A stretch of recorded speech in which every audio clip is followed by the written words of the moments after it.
is the Vintage RPG Podcast, your source for the best in classic and contemporary RPGs. With your hosts, Hambone and Stu. Welcome to the Vintage RPG Podcast, coming at you again from the clubhouse hidden somewhere in the swamps of New Jersey. I'm John Hambone McGuire, and with me, as always, is the founder and publisher of Unwinnable. This is the episode where he's going to talk about more toys that he is not going to buy, but he's totally going to buy. Stu Horvath. Oh, no. See, I already bought these. Oh, there you go. They got you. Just when you thought you were out, they pull you right back. The good news is that I still have not pulled the trigger on the Super7 Ultimates Tiamat action figure, which is a gigantic piece of vinyl that is beautiful. And $300. And $300 and gigantic, and imposing 15.6 inches tall, 19.6 inches long, and 19.7 inches wide. This retro-style Dungeons & Dragons Ultimates vinyl Tiamat depicts the mighty five-headed dragon looking appropriately fearsome. And it does. It looks great. It's absolutely fantastic. But I don't have the table that I would need to dedicate to the toy. Yeah, basically it's the size of a fat pug that you don't have to feed or clean up after. Yeah. And also, I feel like I don't want to dust it. Yeah. I feel like it would almost immediately get covered in dust. You know, the size of it, I can't afford a bell jar for it. Oh, it would totally look good in a bell jar. Like you were Brainiac and you shrunk it down like the bottled city of Candor. Oh. No, really, truly, I have a 7-year-old boy who runs around the house. I cannot buy a small table to put a toy that's $300 on top of and to encase it in a glass container. I mean, it's a recipe for disaster, Hambone. Yeah, not to be like devil's advocate here. Oh, no, here we go. But you know that like top shelf area you have on the other side of the clubhouse across from the bookshelf that you have the red dragon that we got you back in the day? Yeah. Just saying, maybe she needs a friend. I don't think it'd fit up there, to be honest. Really? I feel like that shelf is deep enough for it, or if like you put it at an angle. I mean, it's about, I don't know. I think the ledge there is about a foot, and I think that this thing is just too tall. It's almost 2 feet. Yeah. I don't know. I'm just saying. Or Anyway. put it on a high shelf in your miniature painting room to give you some inspirato. No, I can't. I have the page up. It's literally I'm looking directly at it. But you don't have a pin to your browser or nothing, right? Yeah, no. Big Bad Toy Store has it up for pre-order. $45 non-refundable down payment required. I'm just like, oh no, man, no, I'm not going to do it. Okay, but Super7 has made plenty of other Dungeons and Dragons toys that I like a lot. Crushing it. Let's do the reactions first, because they're a little bit older. This is 25, so I think it was 2023. It might have been 2022, but I think it was 2023. San Diego Comic-Con exclusive from Super7 was a action figure-sized reproduction of the Red Box Elmore basic set. Oh, so good. And inside it was the guy who's fighting the dragon on the cover of the Elmore basic set. It's okay. I don't like the fact that I can see this guy's face. I've lived my entire life. It's one of the earliest Dungeons and Dragons products that I owned. I think that I know that they had to put a face on him. I'm not against that. I think that the face that they put on him looks a little bit too much like Dante from Clerks. Oh, I cannot see it now. Fuck. But he needed to have a face. I personally, if I was to do it, I would have looked up photo reference of Larry Elmore circa 1983 and tried to make him look as Larry Elmore as possible. I mean, in fairness, Larry Elmore's a short king, so it might not have proportionally worked. Also, did they not just ask, hey, Larry, who's very much still alive, what do you think his face looked like? I mean, they could phone a friend for that one. Yeah, I figure they did ask him, and this was, but I just think they should have put, in the silliest way possible. I always thought that Larry sort of reminded me of Kenny Rogers in his He aesthetic. certainly does, man. So the idea of this badass warrior, with the big black mane of hair, and you turn him around and he looks like a friendly Kenny Rogers would be really funny. Anyway, I think that the toy should have been packaged with back front. His face should have been facing the inside of the package. So it was like a surprise and also like actually look like the cover because, you just see he's all caked up from the back and then like Exactly. doesn't really matter what the face looks like. He could have a butter face. It wouldn't matter. I have him on my shelf backwards. It's the way it's supposed to be, man. The way it's supposed to be. It's such a no-brainer for me. Maybe Super7 you can call me up. I can consult in future projects. I mean, you kind of did write the book on RPGs. No. I wrote a book on RPGs. And also, you would probably be like, hey, buddy, why don't you call Larry? He's still alive. That was a San Diego Comic-Con exclusive. And then they came out with a slightly different one for a general release. I don't honestly, I have both. Because of course I do. But I think that the armor color is a little bit more green in the general release, and I think it's a little bit more blue. He's like got a bluer tone. Both are functionally correct. I think if you look at the painting, there's a bit of illumination that changes the color of the shimmer of the scales. So I think that you get away with doing both variants and having them both look accurate. And I think that that's why I'm having trouble being like, I don't know what the difference is. Because they both kind of look real.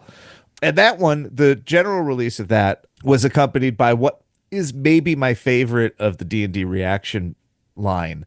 They call it Sacred Statue, Yes. Which is the Trampier idol from the cover of the first player's handbook.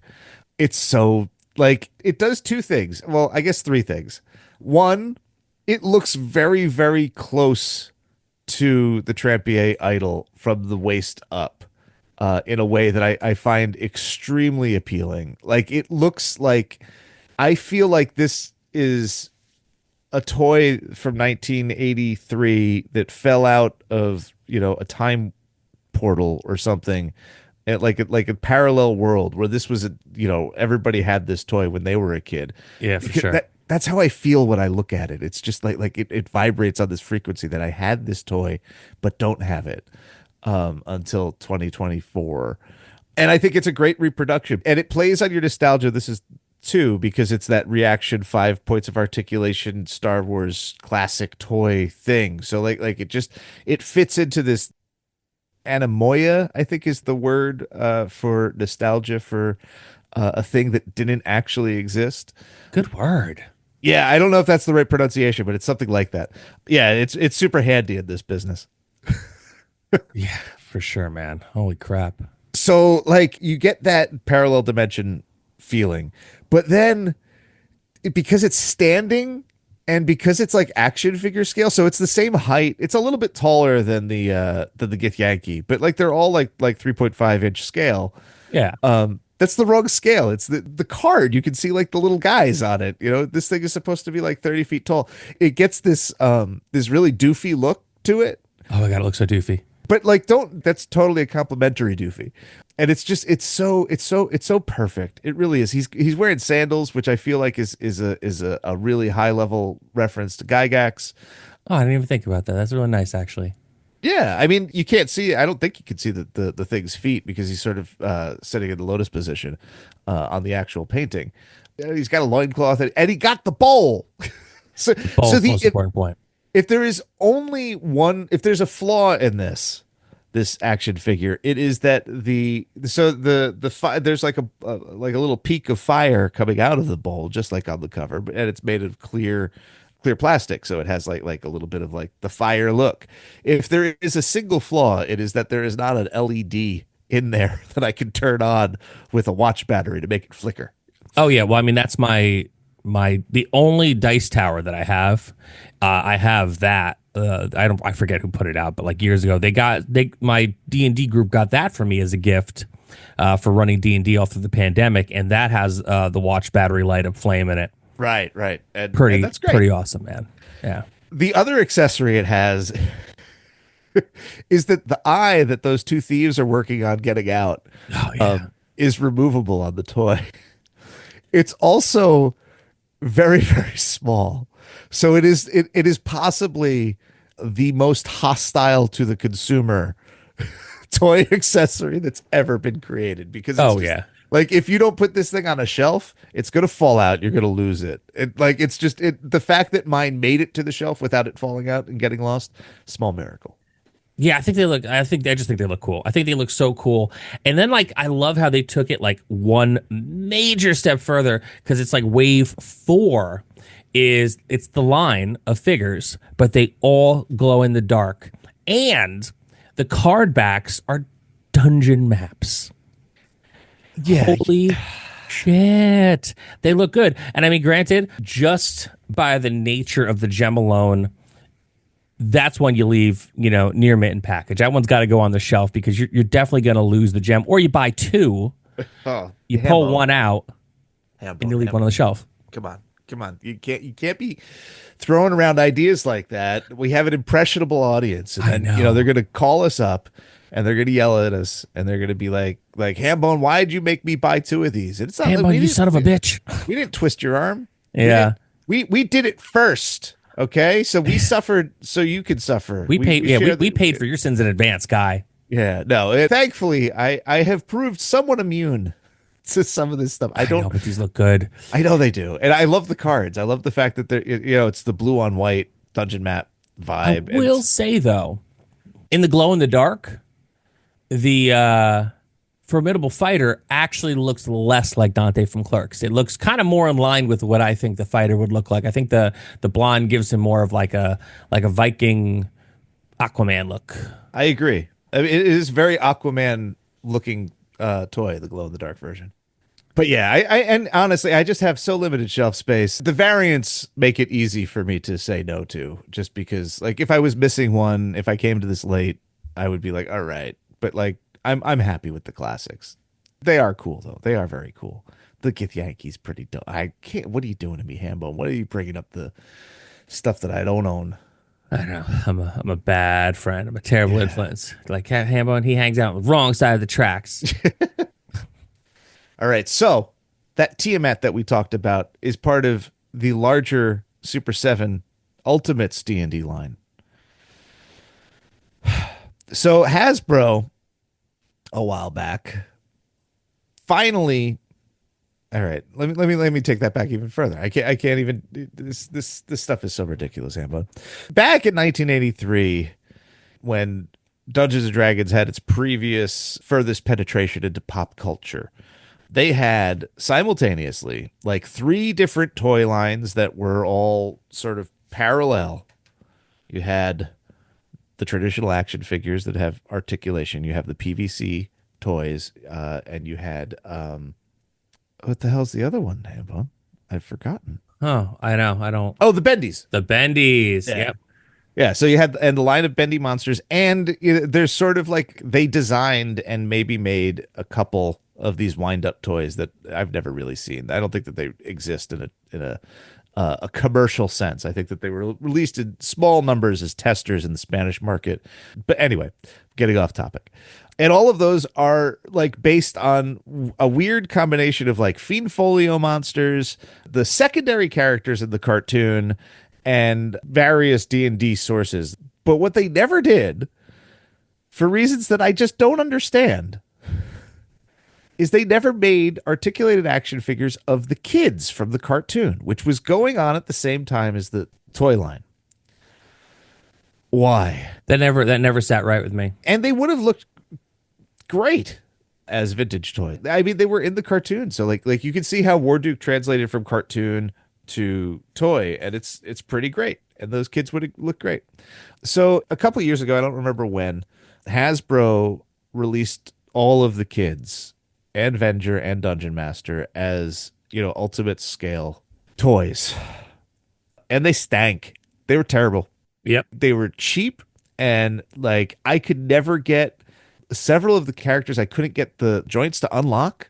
So like I couldn't like stand them up after I got them out of the package.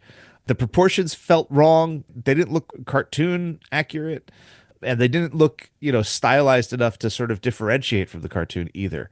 I bought them and then I sold them off because Yeah. I was really disappointed in them. I even sold off Edger, who should have had an action figure back in the day as well.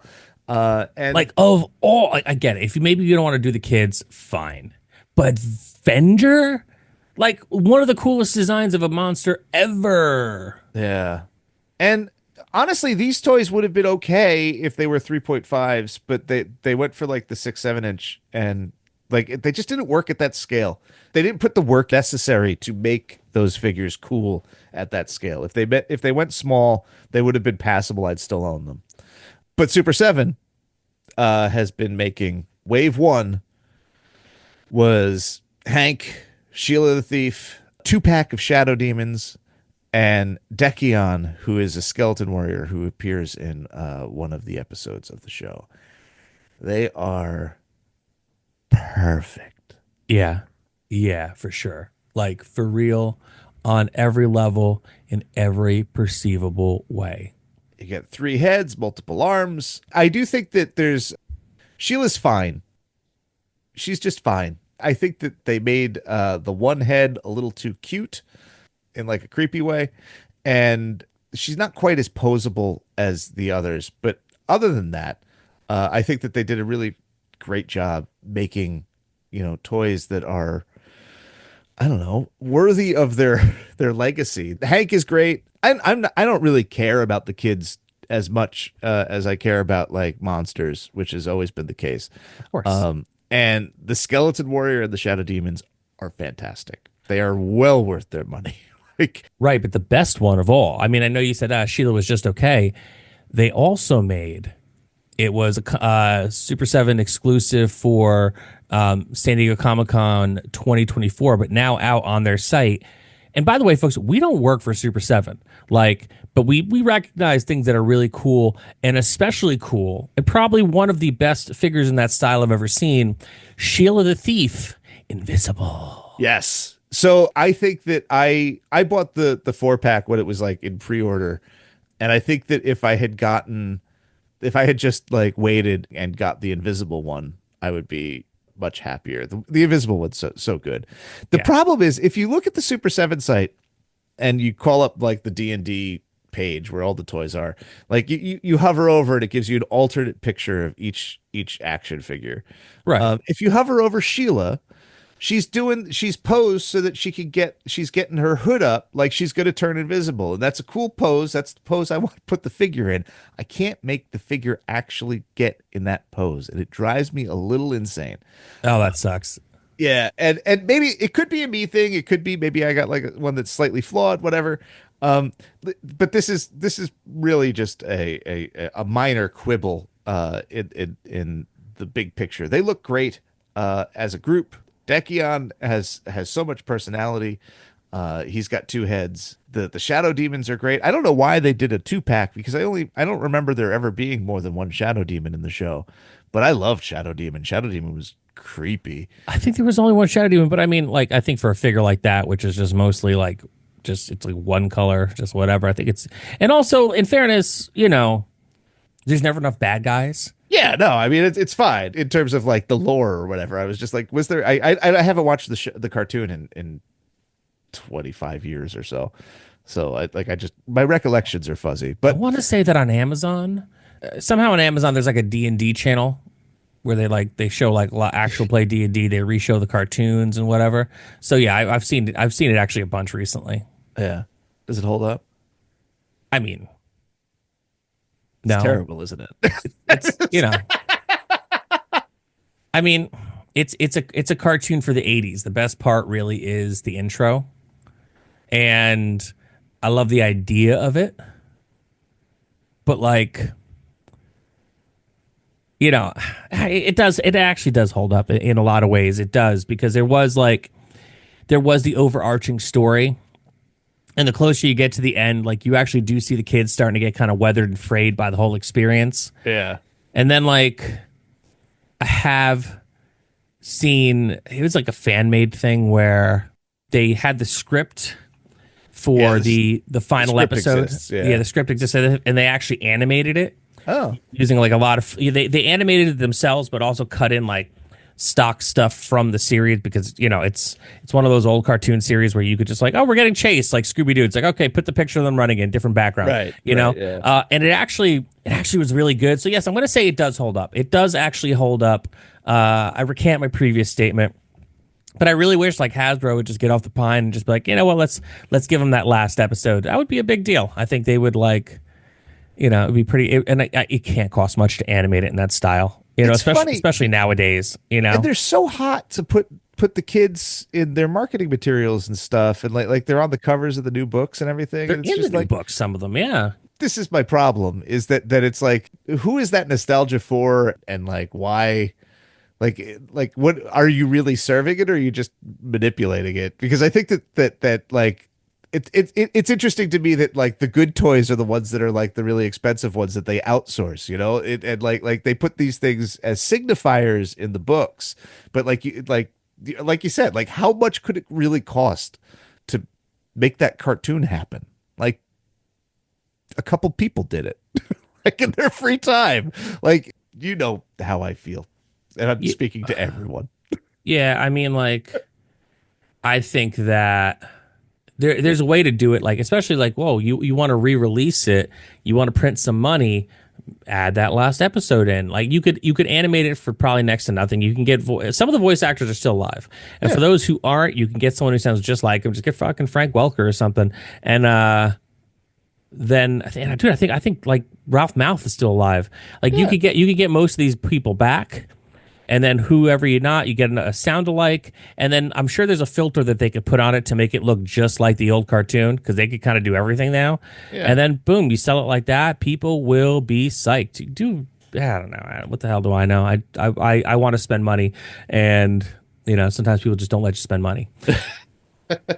It's true. But well, you can spend money on the toys, and then hopefully they'll make further waves where we'll get all the kids and more monsters, please. I would love a Super 7 Ultimates car. I would love. Oh my god, yeah! Like just make more monsters. Give me those bullywugs. Oh, the bullywugs for sure, man. Like all that stuff. Dude, the orcs. They have the pig snout orcs. Like I would totally. Yeah, come on, man. Like the legit. Yeah, man. Those things are the best. Let's do it. Everybody go out and sell out the Ultimates Wave 1, so we get Wave 2, and send Super 7 emails saying that you want more monsters. Exactly. It's a campaign, grassroots campaign to make the world a slightly more livable place. Listen, we gotta do whatever we can these days, man. Like whatever we can do to keep the vibe chill and to give people some joy. Let's do it. And if that's spending a bunch of money, supporting a very cool company with very like cool people who work for it, to help them continue to make more cool products, then I'm all for it. Right. If that was, I don't know. I can't. I'm done. I have no more thoughts. Yeah, I mean, no thoughts head empty. That's kind of where generally the intersection of where I live these days. No thoughts head empty, Boulevard and Way. So yeah, this was another amazing episode of the Vintage RPG Podcast. Stu, where can people find you on the internet? They could find me on vintagerpg.com. I've retreated from social media, and now I'm doing it myself. You can't trust platforms to platform you anymore, so I platform me, and it's owned by me, and you go there, and all your clicks go to me, and it's nice. I don't know exactly when, because everything is it's done, but I don't know when. You will see the Ultimates. No, you won't see the Ultimates. The Ultimates came in November, long after I finished the 2025 posts. But the reactions will be up at some point this year. And you could bet that the Ultimates will be up next year. Absolutely. I'm excited about them. I actually might buy the glow-in-the-dark guy, because when he glows in the dark too. I need someone to go next to my Autolycus King of Thieves figure that I have on the wall. And also, a little quick sidebar here. I'm absolutely going to buy a Lemmy figure when they finally drop Lemmy. Because I don't know if you guys have seen it on the internet, but like they're doing a whole Misfits line. They got Danzig and whatever, but they're also doing Lemmy built just like a classic He-Man figure with a base and like on a classic He-Man style card, and I generally don't open my wallet for a lot of toys, but boy howdy am I opening it up for Lemmy. So fun fact too, I kind of bounced on the internet as well. So if you see me at John McGuire RPG, for the indefinite future, all my posts are going to be automated. I too am trying to bring people to something that I own. I launched hamandeggpublishing.com. I'm in the process of building it. Joey Royale, friend of the show, friend of mine, sent me a link to a video on how to build a website through WordPress. So I'm building my own website. It's going to be a hub for everything that I do as a publisher and a writer, along with Geo, as well as some other cool stuff. A blog is going to be there shortly. And yeah, let's take the power back. Let's I kind of feel like the only way forward is to go back to the old ways. So we're going to do that. So hamandeggpublishing.com is where you could find me, or on our Discord. We do have patreon.com/vintagerpg. We have a killer Discord community there that even if you're not a patron, we'd love for you to be a part of. And we have a couple of different things going on our Patreon. For $1 a month, you can get early release episodes at some point Friday or Saturday, depending on when we record them. We have at the $5 tier, you could rip a game with me every month. I generally try to run stuff that we talk about on the show, stuff that maybe I would not normally get around to playing, but I would buy the book anyway. And the $10 tier is Stu's legendary West Marches campaign, which is deadly. And so many corpses. So many corpses. Very sad. The bodies are piled high. In a mass grave, there are a lot of paper soldiers fallen, torn up and frustrated. Yeah, don't get too attached, guys, but definitely jump in on his West Marches campaign, patreon.com/vintagerpg. So for Stu Horvath, I'm John Hambone McGuire. May the dice always roll in your favor.